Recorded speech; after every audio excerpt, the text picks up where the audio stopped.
Shalom, shalom, bien-aimés dans le Christ. Bonjour peuple congolais. C'est bien moi, l'évangéliste Déborah Kourinitois. Je suis une servante de Dieu et d'habitude je viens avec des messages spirituels.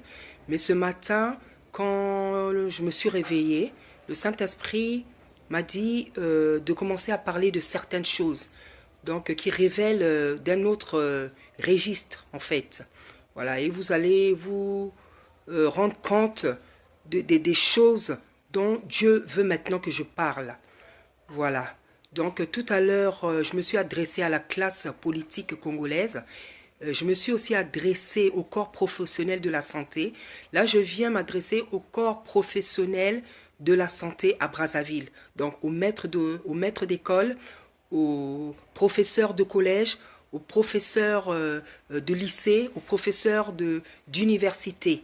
Voilà. Donc le message est le même. Le message est celui qui doit consister à arrêter le péché. Voilà. Parce que le péché s'est vraiment accru dans tout Brazzaville et ce à tous les niveaux.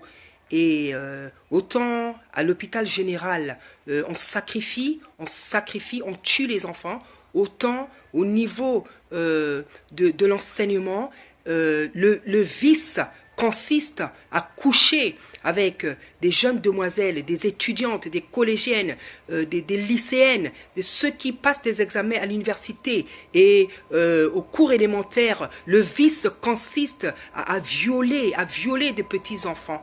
Donc voilà, le Saint d'Israël m'envoie vers vous pour vous demander, pour vous ordonner d'arrêter ces infamies, ces péchés, ces abominations, ces iniquités. Les gens vont à l'école pour travailler, pour avoir un travail dans la vie, pour avoir des diplômes, un travail dans la vie. Et ce, à la sueur de leur front. Ils étudient, ils vont à l'école, ils apprennent. Mais vous, les loups ravisseurs, des méchants, comme Dieu vous appelle, des abominables, comme Dieu vous appelle, vous voulez coucher avec les jeunes filles, avec les collégiennes, avec les lycéennes, ceux qui sont à l'université. Vous voulez qu'elles vendent leur vie, qu'elles vendent leur corps pour leur donner l'examen qu'elles méritent, pour leur donner les notes qu'elles méritent. Et les enfants qui sont au cours élémentaire, vous les violez, vous les violez. Dieu m'envoie vers vous pour vous dire d'arrêter cette méchanceté, ces infamies, ces abominations, ces iniquités. Parce que la Bible dit qu'il y a un temps pour tout. Il y a un temps où Dieu se tait, mais il y a un temps où Dieu agit, il parle et il frappe, parce qu'il s'appelle le feu dévorant. Et la Bible dit que c'est par le feu qu'il exerce ses jugements.